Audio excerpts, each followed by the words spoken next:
Hello, welcome everyone. My name is Leela Rhodes and I'll be your moderator today. Thank you so much for joining us here at NetCom Learning, a market leader in promoting lifelong learning, training, and talent development solutions.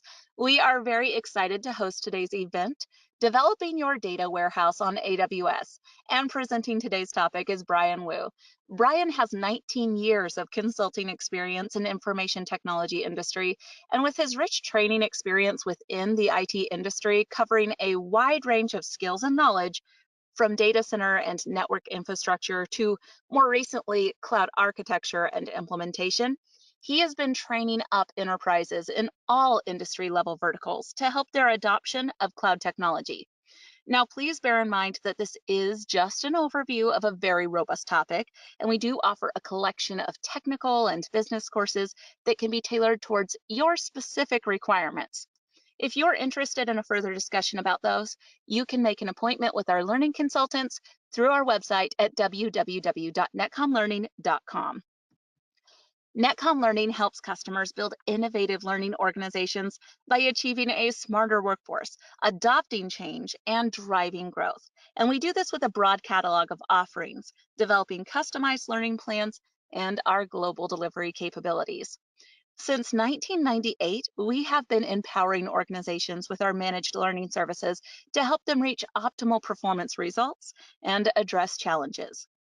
NetCom Learning offers a comprehensive training portfolio for cloud courses, and our upcoming classes include various trainings on data warehousing on AWS, AWS Technical Essentials, Cloud Practitioner, Architecting on AWS, Security Essentials, and more. And private training to teams is also available, and those learning plans can be customized to the specific needs of that audience. You can also access a variety of cloud marketing assets, such as the free 1-hour trainings, free on-demand trainings, and blogs by clicking on the available webinar handout. And these offerings can also be found with a simple search on our website at www.netcomlearning.com. And now I'm going to go ahead and pass the time over to Brian to present today's topic. Thank you so much for joining us today. We're so excited to have you. You should be able to share your screen. Yes, can you see my screen now? I can. Okay, thank Welcome. you very much. Okay, let's take a look on today's agenda. In this webinar, we are going to talk about what is the data warehousing, and then we take a look on understand the basic understanding related to Amazon Redshift. Actually, Amazon Redshift is AWS version of data warehouse, the data warehouse on AWS cloud. And then we will take a look on 5 best practice related to build a data warehouse using Amazon Redshift. And then finally, we will take a look on the Amazon QuickSight, which is a reporting tools for our business intelligence. All right, so first of all, what is data warehouse? As you can see here, data warehouse is a central repository of business data. Actually, personally, I've been involved in some project. They're not really business, okay? They are in government. So it's a central repository of data. Could be business, could be some other. I will give you some other example. And then it is a relational database, just like our Oracle, Microsoft SQL, MySQL. We have a schema on write. When we write the data, we need to know the schema, the table structure. Say, for example, the first column is ID, second column is name and date. There is fixed schema when we write the data into that database. But for the data warehouse, we are mainly for analytic. All right, and those data in the data warehouse is approved and trust, and they are historical data. Okay, so that's the key concept of data warehouse. And then let's take a look for using data warehouse. Actually, we call it analytic database. In another word, we see this OLAP, online analytic processing. Okay, so as I mentioned, this is a relational database. We have strict schema. And then for complex analytic query, we still use SQL statement to query those data. However, it's for analytic process rather than transactional. The data could come from transactional database. So when we are talking about transactional database, we call it online transactional processing. So what is the difference between these two? Normally, the transactional processing focus on now, all right, and then that we may have a lot of concurrent access. Say for example, this is a good example.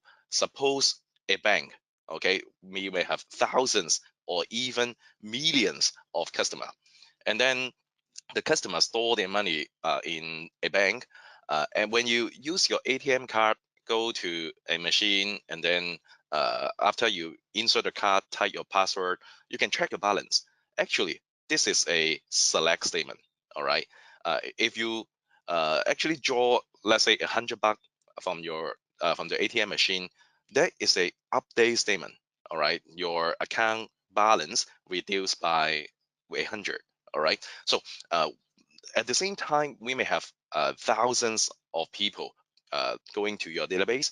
We check the balance now. All right. So there's a lot of insert, update, delete, or occur. All right. So this is what we call transactional database.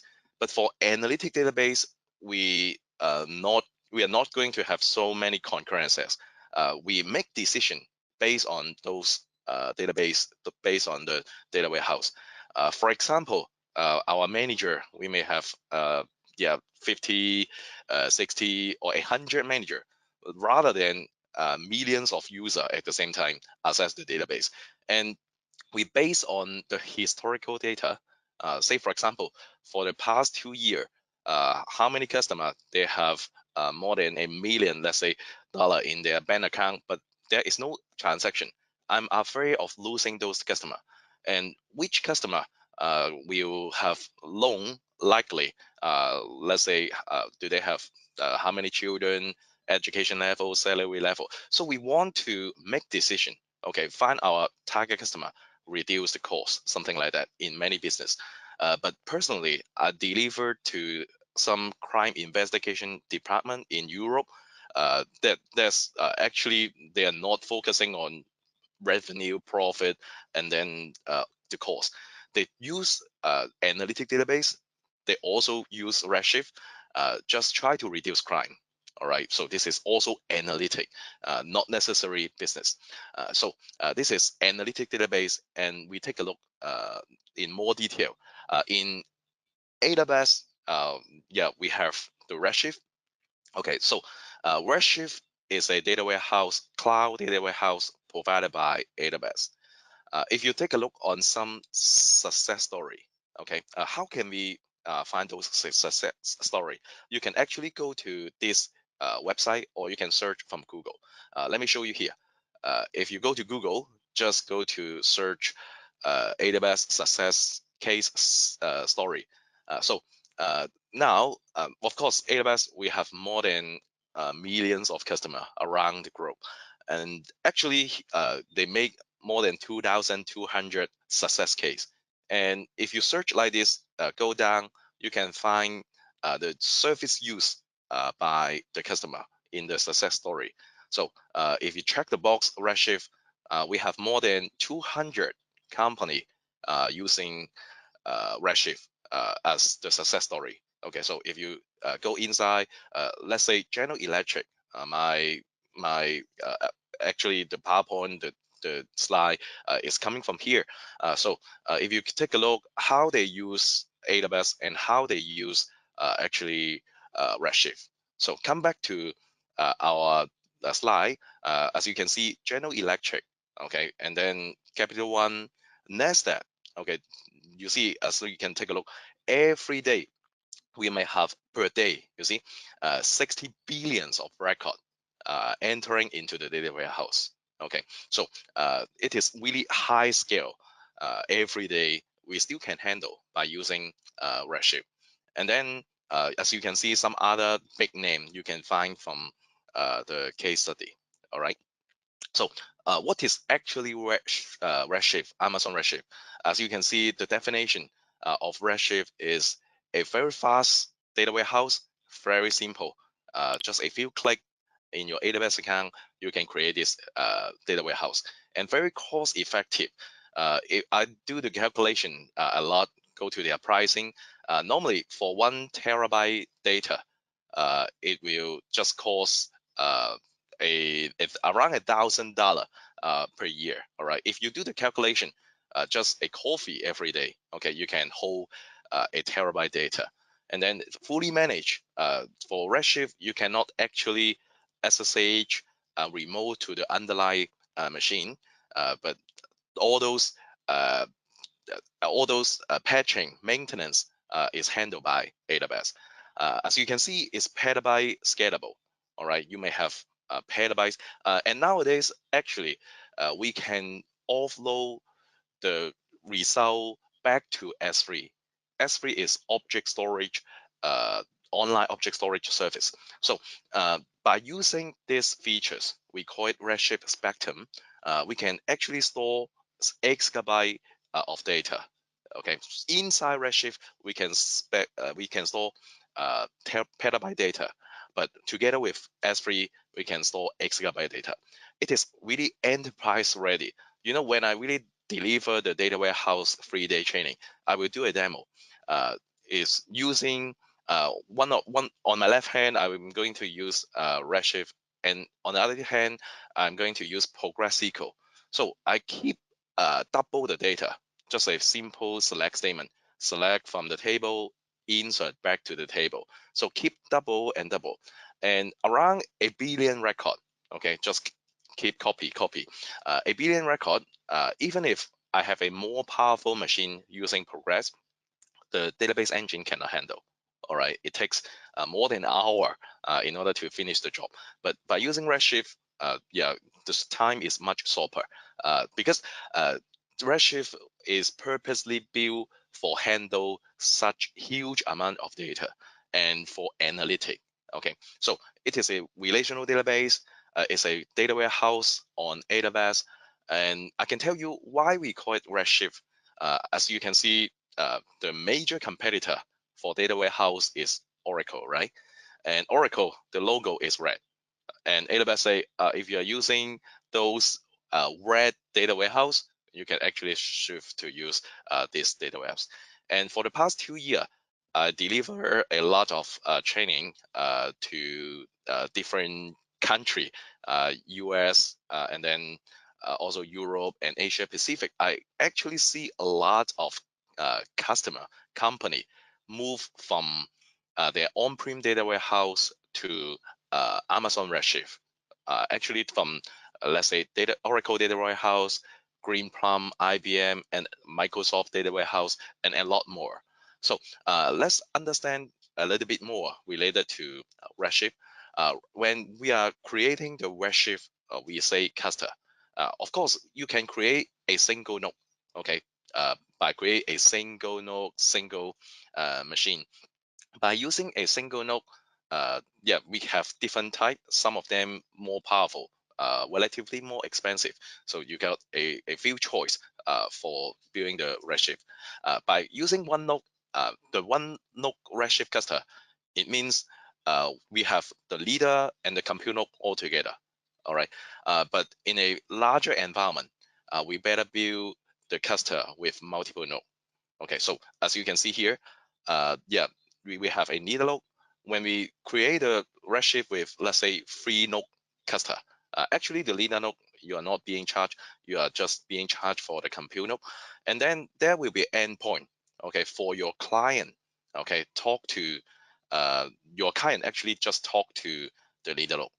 And then the data is distributed across those compute node. All right, and for each compute node, we have something called slide. It means a portion of the hardware resources, this memory, CPU, hard disk. Okay, so even if you have a single node, I mean, we have the process of parallel processing. Okay, so that by using parallel process, it is much faster. Instead of a single thread, we just like many machines work together. So in a single node, the biggest node, we may have more than 30 slide, and then you can add 100 28 nodes together. So you can imagine it's just like thousands of machines work together to process your query. That's why even if your data inside Redshift is terabyte, petabyte, we still can handle, okay, in a very short period of time. All right. So this is the concept of Redshift. So we need to create the cluster. And then Redshift is designed for data warehouse. There are many features. Let me talk a key features related to Redshift. Redshift is using columnar storage. Okay, so let's understand what is columnar storage. Traditionally, many other database like Microsoft SQL, MySQL, and then Oracle, they are using row storage. Okay, so we store the data in a row. It's very easy to understand. Just like let's say Microsoft SQL. Okay, for Microsoft SQL, every page we store the minimum unit of the block. The storage is page. Every page is 8K. So if there is a record less than 8K, then in a single page we may store multiple record. But sometimes maybe our record is so large. Maybe we have some XML. Maybe we really have a lot of data. Then we expand to another page. So as you can see, in a single page we store those record. This is row-oriented storage. Suppose you make some query, all right? The OLTP, online transactional processing. Suppose you update something, just like the example we talked before, update our account balance. Let's say somebody is going to change, move to another state, change the phone number, change the number of cell, something change. In online transactional processing, we can easily locate a single record, okay, in the page by using the ID, and then we update this record. So a single page, we finish the task. Okay, locate the page, locate the record, one single update. However, this is not good for analytics. Let's say we want to find count all the people from New York State, from CA, from LA. So what my focus is, I just want to count this state maybe together with some number, sales amount, something like that. In order to do that, we need to grab all the record and then filter out everything else. Okay, so actually a lot of IO, but maybe more than 90% of the data, we are not going to use it. Okay, get all the data and filter out all the data. Normally for analytic, we are doing something like this. By using the online transactional row-oriented format, it's not good for analytic. And take a look on columnized storage. Columnized storage, we store the data like this. Okay, let's say just same in a single page, but you know in Redshift we call it block, and every block is 1 MB. Anyway, so we store the data like this. Just the columnize 1, 2, 3, 4, 5, 6, and so forth. And then we store the name in another page, and then last name, state. So in order to do some query related to analytic, we can just grab those data. We don't need to actually get all other column. All right, so it's perfect. You may just have less than 10% of the IO in order to run those query. So think about the analytic query. Suppose I want to find my customer. We want to know where they live, how many children do they have, maybe the education level, and then salary, something like that. We just want a few columns. That's good for analytic. However, the overlap database is not really good for a lot of concurrent access and a lot of insert update delete, because in order to update something, we need a lot of block, a lot of IO, okay, to update a single customer. So that's perfect for OLAP. And then for role oriented is perfect for uh, online transactional processing. So I can say Redshift is really designed for analytic. Columnize is really one big key features. So let's take a look on some best practice related to Redshift. I show you before, Redshift, we need to create a cluster, and then you specify how many node do you want. You may have only a single node, two node, four node, up to 128 node at the moment. So of course, more node means you are going to pay more, but you can change later. Okay, say for example, at the beginning, I just want two node, and then after that, I want four node and more, or reduce. You can resize actually. So what are the some best practice? Uh, the first consideration, best practice, is that keep your column narrow. Okay, say for example, I just store age.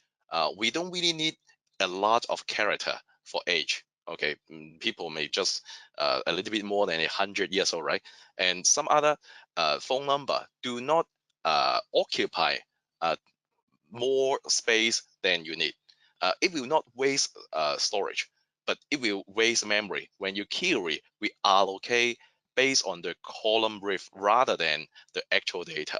So if you have more than enough, then it means you waste likely your memory. And then we can compress our data. We have different method to compress the data. By compressing the data, maybe we store 75, 80% less in our data warehouse. And then when we query those data, less IO, that means much faster. But how should we choose which encoding method, compression method we are going to use? So normally when we load the data into Redshift, we use the copy command. Okay, the copy command is actually run in Redshift. We copy the data likely from AWS, from Amazon S3. So by using the copy command, you can let the copy command decide what are the optimal compression method. Okay, so the key takeaway here is let the copy command decide. Okay, so but actually we need to compress the data, and then we optimize the data distribution. Actually, the data is distributed across the node, and we can do some control. Are we going to distribute evenly, all right, the data into different node? Evenly means actually you don't have much control. Let's say you have data A, B, C, D. If you really query those data A, B, C, D from, they are actually from different node. All the node connect together. It is very fast. They are using fiber link, 10 gig, and AWS is upgrading their network to actually backbone to 40, 100 gig, depends on different service and different area. So it is very fast. However, if those data locate together, all right, A and B together, when we do the query, we don't really need to redistribute the data. Okay, so no need to redistribute, no traffic, absolutely faster than fast network, right? Okay, so how you are going to distribute your data totally depends on how you are going to run those query. We can control how they are going to distribute by using key distribution. And then have your data sort, all right, your most frequent data. If you don't have your data sort, we might need to scan all the block in order to get those results. If you already have the data sort, then we may just have less range, less IO in order to get your final data. All right, so sorting is really important. And then Redshift Spectrum is just what we mentioned before. We can store really a lot of data in Redshift. Let me just erase this and then do it again. Uh, Excuse me. So yeah, we can, let me get better pen, sorry. So we can actually store those data inside Redshift. However, every day we have more transaction, and then the database is become bigger and bigger. All right. Of course, we can add more node, add more this, add more resources. However, are we going to still query those data 10 years, 20 years before? If less frequent, we can offload those results more than 10 years before back to S3. And then this is what we call spectrum.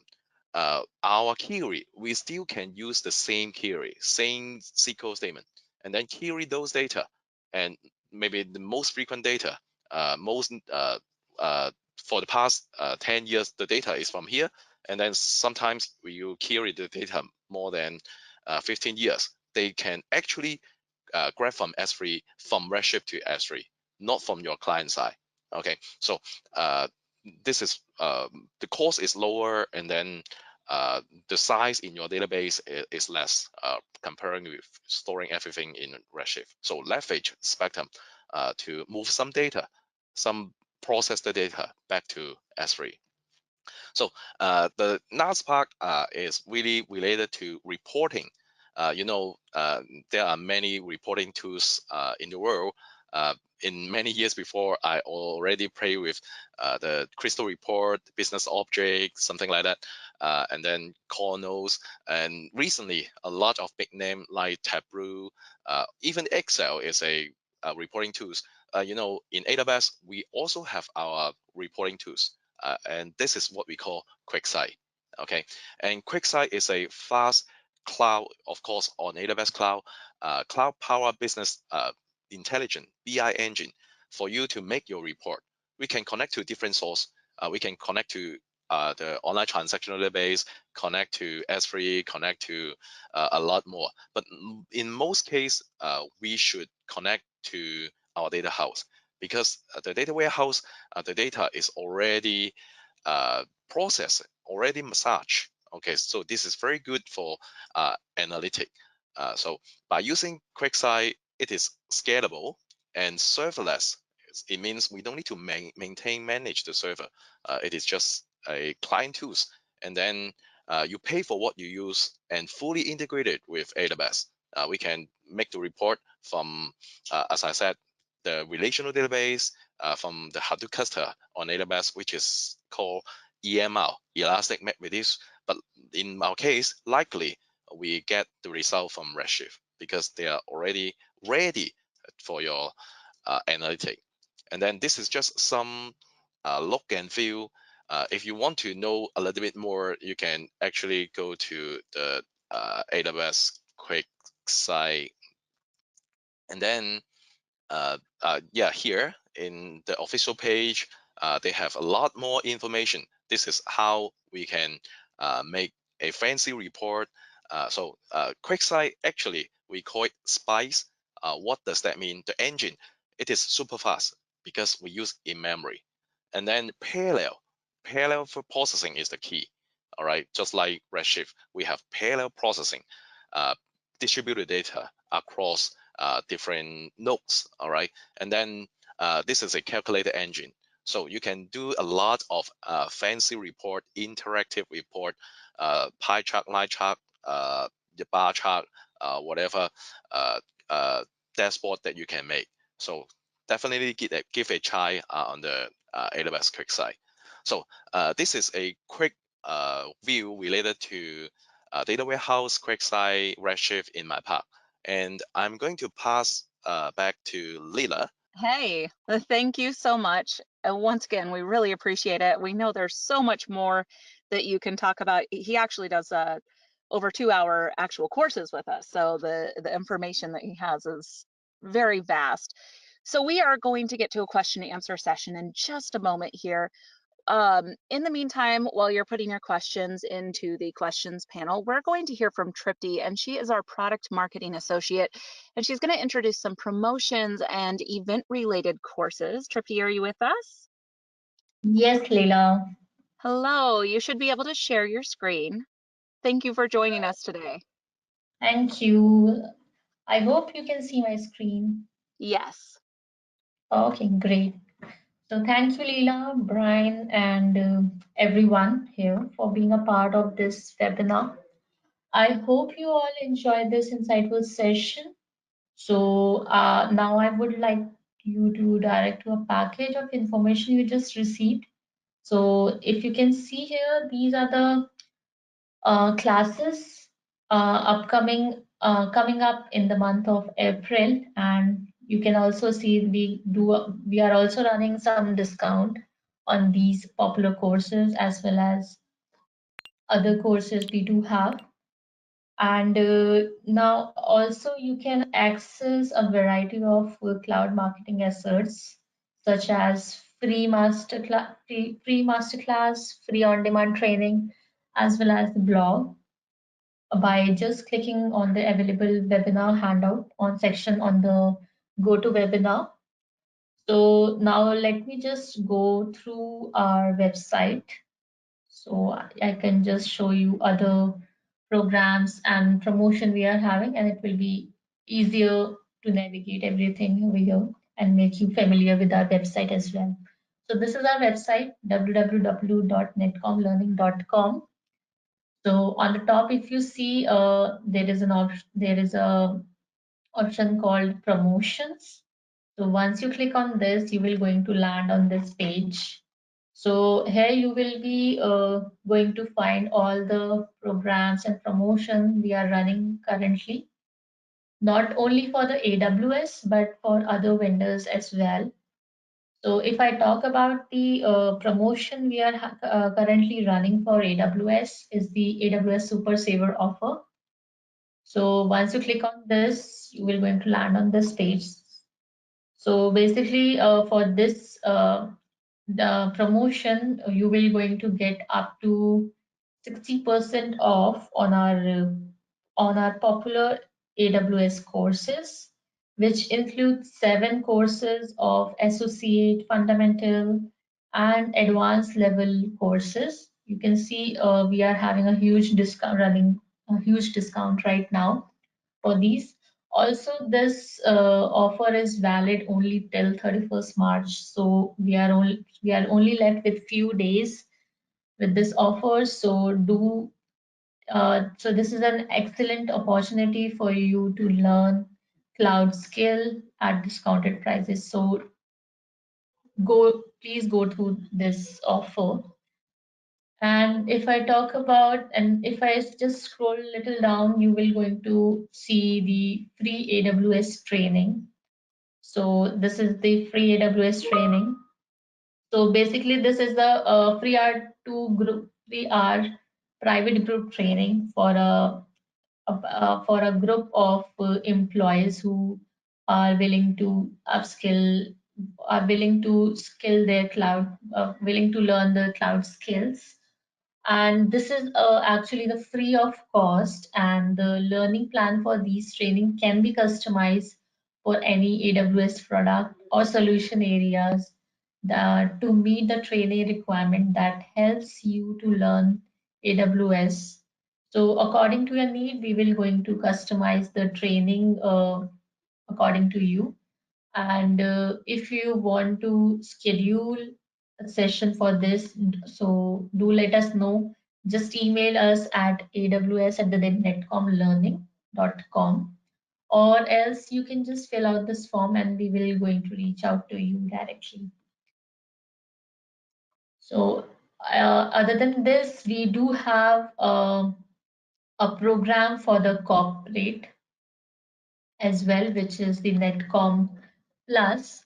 So this NetCom Plus, if this is NetCom Plus, so if you are looking for an unlimited benefit with learning experience, then we have the NetCom Plus learning subscription plan for you.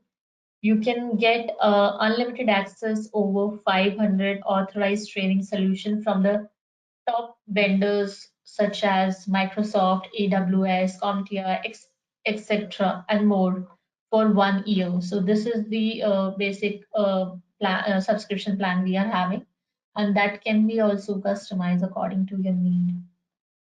Other than this, we also have one more corporate program with us, which is the Learning Passport. So if you have a budget allocated to your training for your teams, then Learning Passport is the right option for you. It will actually going to give you the experience of unlimited options in value and flexibility with a pre-paid training package. So if you see, these are some packages we are having for the standard plus premium, gold, and platinum packages we are having. And this is also something you can customize according to your need. We will going to prepare a package for you. So do go through these programs and promotion that we are having. And if you are looking, rather than the cloud, you're looking for some other like for networking or cybersecurity, that also you can go through from here as well. And next, if on the home page, you will going to see the option, the solution. Under solution, you will going to see AWS LNE. So a lack of skilled talent is one of the most common obstacle to adaptation of cloud services. So to identify and address these skill gaps, we have a solution, which is AWS Learning Need Analysis, and this is actually this comes with no cost of running, and also if in order to run this the LNA, there are three steps. So before, firstly, you just need to complete the assessment, which will not going to take more than 5 to 10 minutes. Once the assessment is done, we will going to review and also review and prepare a survey. And then after that, we will going to customize your learning plan according the result we will going to get after the assessment. So this is something which is very beneficial for the team, for the people who have a group of team working with them. Other than this, if you click on the option training, there will be a drop down. So course by vendors. So this is the vendor page for AWS, where you will going to find all the information related to AWS, all the information, the popular courses we are having. Just click on this, all the courses you will going to see. Other than that, the resources are also mapped over here. Lastly, I will just go through the e-learning, AWS e-learning. So this is the digital library we are having for AWS, and which has more than 200 plus courses are available under this. These are actually very small, short videos, which will actually going to give you the fundamental knowledge of AWS cloud by the solution areas as well as by the product wise. So if you want to learn, if you want to just have an introduction of each solution area, what exactly has been covered under that. So do go through these e-learnings, and these are actually free, so you can also can benefit through this as well. So yeah, these are the things I just wanted to showcase you all. And if you and our learning consultant are also available 24 hours to assist you with your questions, just email us at aws@netcom learning, and we will going to address all your queries, all your doubts. Yeah, so that's all from my end. Thank you, Leela. Thank you. Well, we will get right into our question and answer session. And once we do get through all of our questions, we will wrap up right away. So if you have any questions, go ahead and get those into the question panel right now. Our first question that we have today is, what is the difference between data lake and data warehouse? Okay. Actually, a lot of people ask this question. I would say data lake is your source data. Just an example is just like the reservoir. When there is raining, the water captured in the reservoir, and those water is not processed. Likely, we might not drink directly. Depends on where do you live. But uh, data warehouse is processed data. Maybe just like the steam water, the bottled water.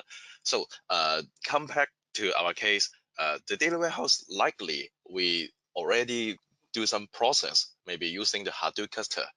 so you can directly run your report, do your analytic.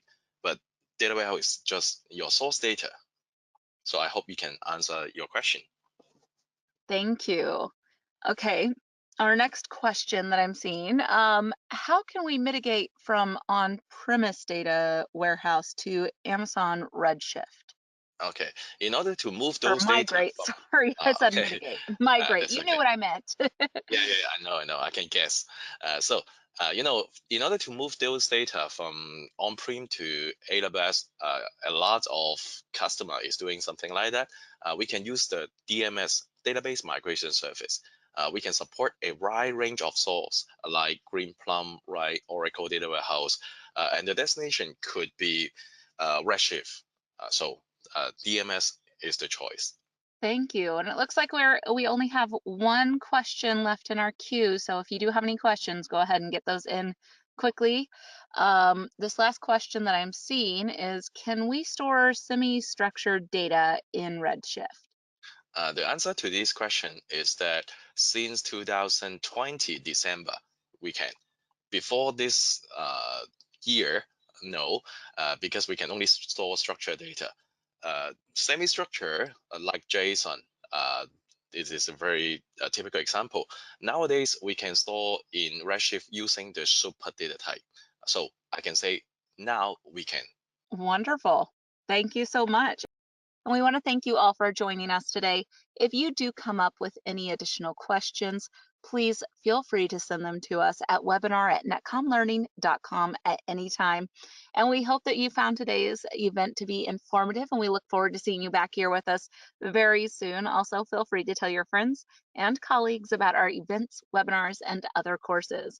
Once again, thank you, everyone, and have a great day. Thank you, Brian and Tripti. Thank you.